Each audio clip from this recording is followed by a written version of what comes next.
Howdy folks, this is Planetman 1100. And Kevin. And today we're going to continue Spectrobes Origins.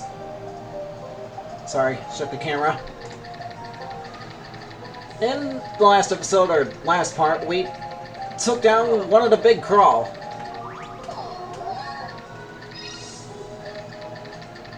I just tried to drink the water and the cap fell to the ground. But I picked it up, so it's all good.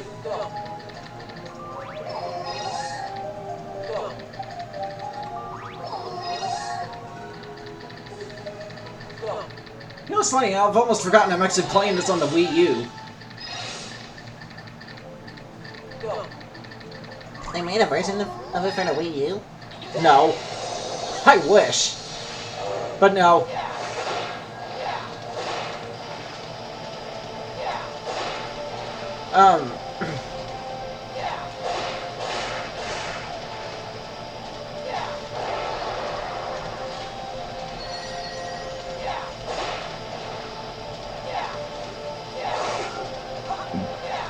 Excuse me. Sorry. But, yeah!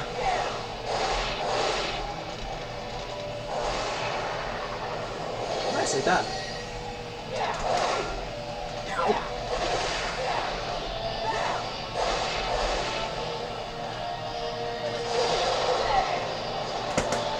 Use rollout! You were saying? What?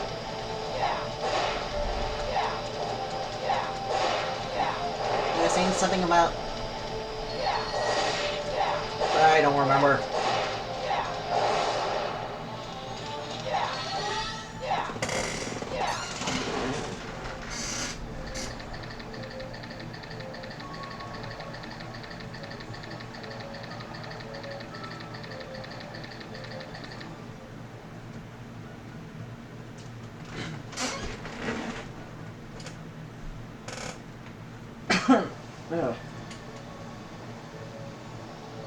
Oh. What? Is it just me, or are the roots of the tree moving? The Tree of Life's probably starting to heal itself. The more the river clears out, the better it should get. Let's help it some more by taking down the rest of the krawl.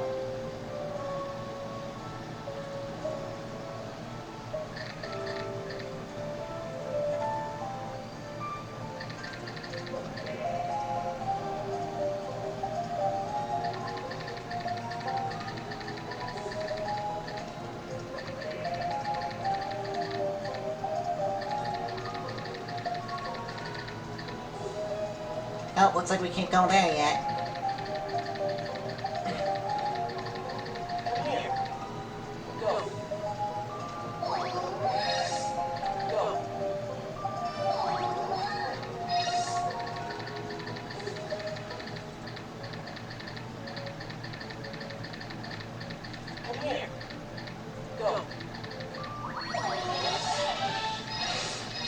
Nice! Woo! Okay. Of the United States. Preserve, protect, and defend the Constitution of the United States. So help you God. So help me God.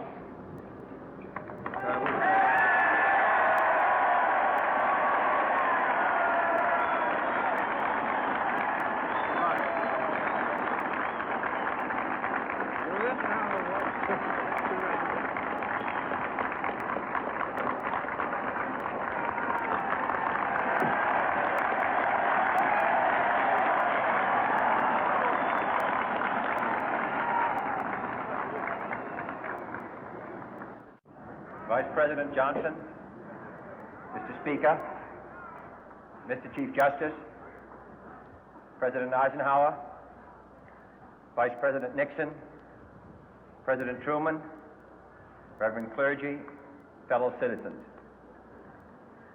We observe today not a victory of party, but a celebration of freedom, symbolizing an end as well as a beginning, signifying renewal as well as change. For I have sworn before you and Almighty God the same solemn oath our forebears prescribed nearly a century and 3/4 ago. The world is very different now, for man holds in his mortal hands the power to abolish all forms of human poverty and all forms of human life. And yet the same revolutionary beliefs for which our forebears fought are still at issue around the globe. The belief that the rights of man come not from the generosity of the state, but from the hand of God.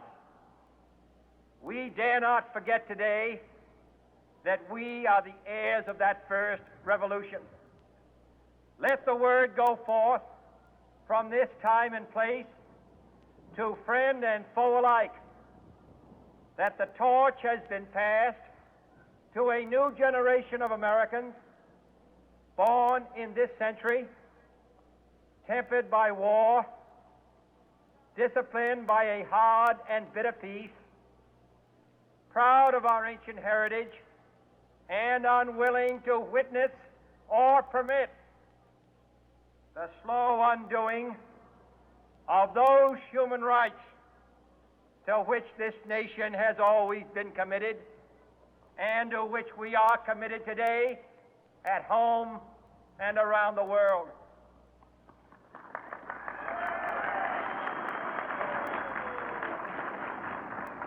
Let every nation know, whether it wishes us well or ill, that we shall pay any price, bear any burden, meet any hardship, support any friend, oppose any foe to assure the survival and the success of liberty.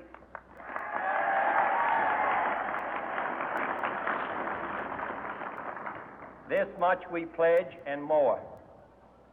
To those old allies whose cultural and spiritual origins we share, we pledge the loyalty of faithful friends. United, there is little we cannot do in a host of cooperative ventures. Divided, there is little we can do, for we dare not meet a powerful challenge at odds and split asunder. To those new states whom we welcome to the ranks of the free, we pledge our word that one form of colonial control shall not have passed away merely to be replaced by a far more iron tyranny. We shall not always expect to find them supporting our view, but we shall always hope to find them strongly supporting their own freedom, and to remember that in the past, those who foolishly sought power by riding the back of the tiger ended up inside.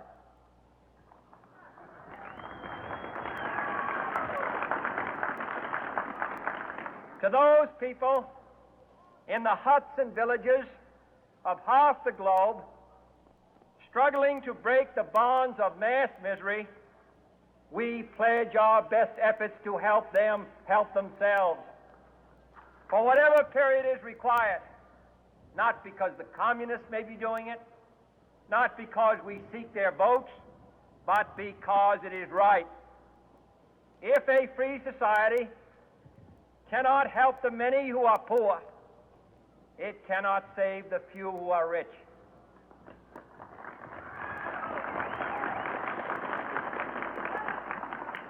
To our sister republics south of our border, we offer a special pledge to convert our good words into good deeds, in a new alliance for progress, to assist free men and free governments in casting off the chains of poverty.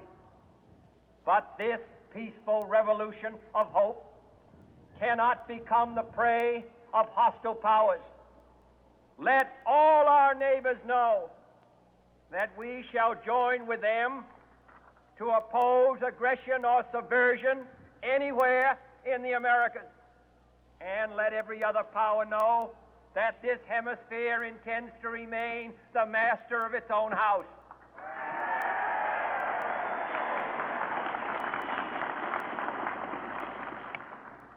To that World Assembly of Sovereign States, the United Nations, our last best hope, in an age where the instruments of war have far outpaced the instruments of peace, we renew our pledge of support to prevent it from becoming merely a forum for invective, to strengthen its shield of the new and the weak, and to enlarge the area in which its writ may run.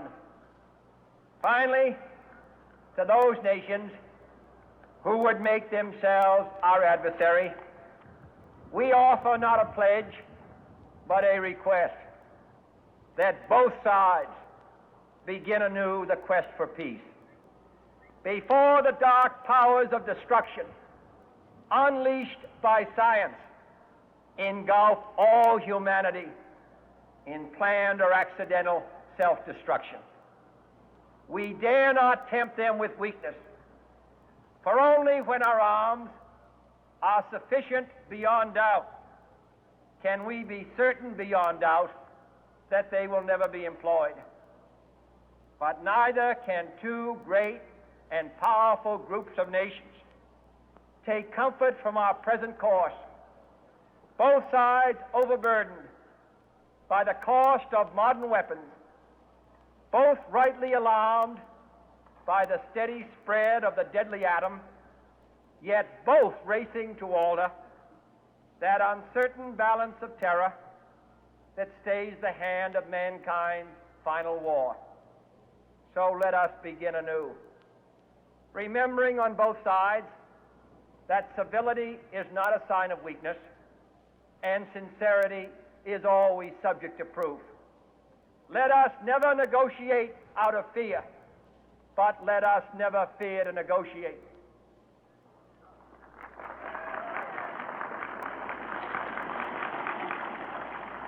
Let both sides explore what problems unite us, instead of belaboring those problems which divide us.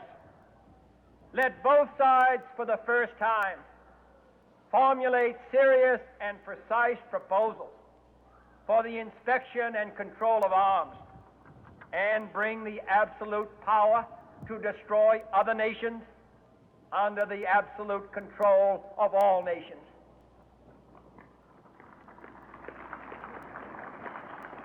Let both sides seek to invoke the wonders of science instead of its terrors. Together, let us explore the stars, conquer the deserts, eradicate disease, tap the ocean depths, and encourage the arts and commerce. Let both sides unite to heed in all corners of the earth the command of Isaiah to undo the heavy burden and let the oppressed go free. And if a beachhead of cooperation may push back the jungle of suspicion, let both sides join in creating a new endeavor, not a new balance of power, but a new world of law, where the strong are just and the weak secure and the peace preserved.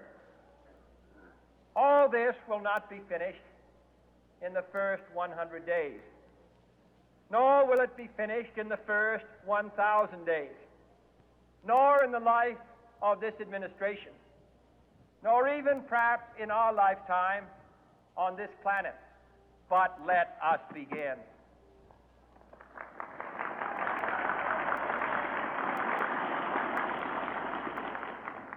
In your hands, my fellow citizens, more than mine, will rest the final success or failure of our course.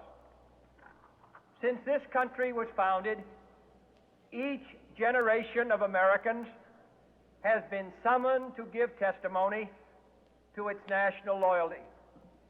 The graves of young Americans who answered the call to service surround the globe. Now the trumpet summons us again, not as a call to bear arms, though arms we need, not as a call to battle, though in battle we are, but a call to bear the burden of a long twilight struggle, year in and year out, rejoicing in hope, patient in tribulation, a struggle against the common enemies of man, tyranny, poverty, disease, and war itself. Can we forge against these enemies a grand and global alliance, north and south, east and west, that can assure a more fruitful life for all mankind? Will you join in that historic effort? Jump in and go for it. That's actually what I was gonna do. Double one, there you go, buddy. Eat up.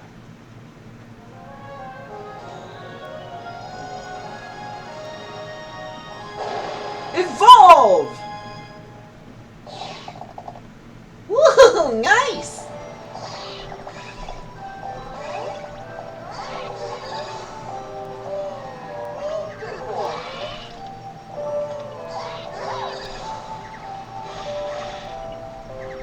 Now they actually look like slippers.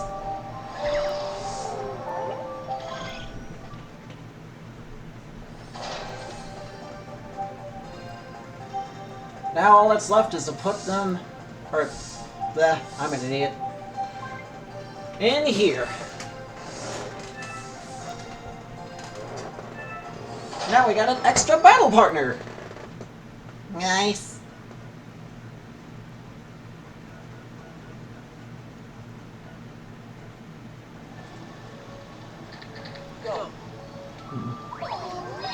Excuse me.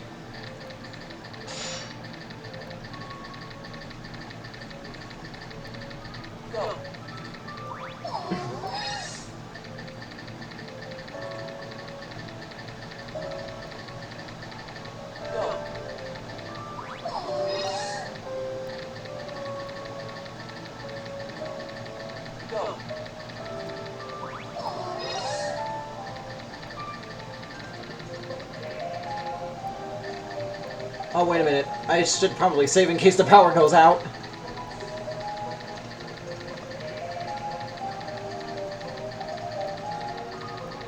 Good idea. You don't want to lose all this progress you made. True that.